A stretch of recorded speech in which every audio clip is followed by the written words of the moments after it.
Hi అందరికీ, నేను మీ శ్వేత. మనం చిన్నప్పటి నుండి వింటూ తింటూ పెరిగిన ఒకే ఒక అద్భుతమైన మిఠాయి ఎప్పుడు చేసినా వెంటనే రెడీ అవుతుంది.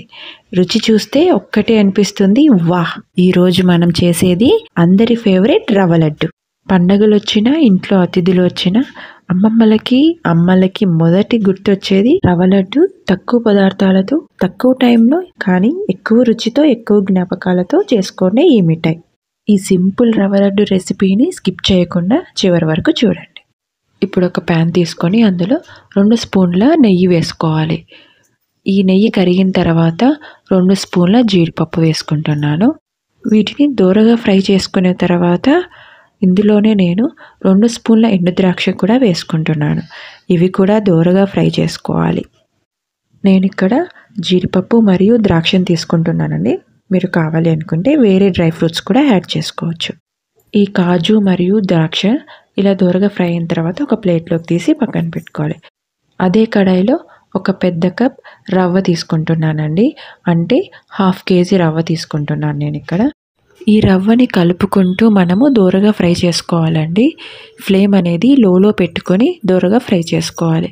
ఇందులోనే 8 నుంచి 9 వరకు యాలకులని ఇలా దంచి పొడి చేసుకొని వేసుకుంటున్నాను. అలాగే ఒక చిన్న కప్పు ఎండు కొబ్బరి తురుము వేసుకుంటున్నానండి. పచ్చి కొబ్బరి తురుము వేసుకుంటే త్వరగా లడ్డు పాడవుతుంది కాబట్టి ఎండు కొబ్బరి తురుమే వేసుకోవాలి. అలాగే ముందుగా వేయించి పెట్టుకున్న డ్రై ఫ్రూట్స్ని కూడా వేసుకొని మరోసారి రవ్వని బాగా కలుపుకున్న తర్వాత స్టవ్ ఆఫ్ చేసి రవ్వని పక్కన పెట్టుకోవాలి. ఈ రవ్వని మనం కనీసం ఒక 3 నుంచి 4 నిమిషాల వరకైనా ఫ్లేమ్ని లోలో పెట్టుకొని దోరగా ఫ్రై చేసుకోవాలి.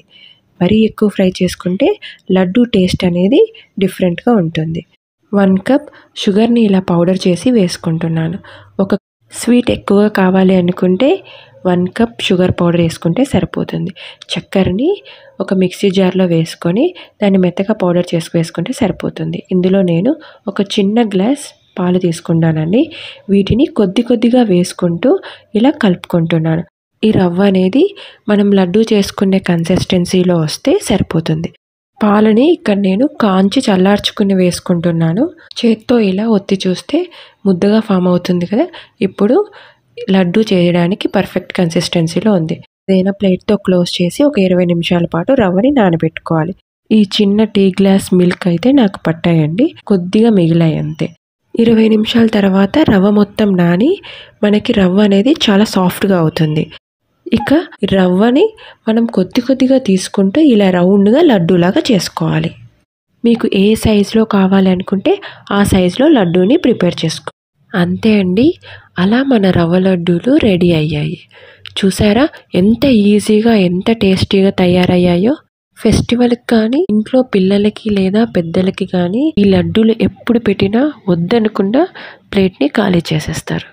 ఈ వీడియో మీకు నచ్చితే లైక్ చేయండి, షేర్ చేయండి. అలాగే నా ఛానల్ని ఇప్పటి వరకు సబ్స్క్రైబ్ చేసుకోకపోతే సబ్స్క్రైబ్ చేయడం మర్చిపోకండి.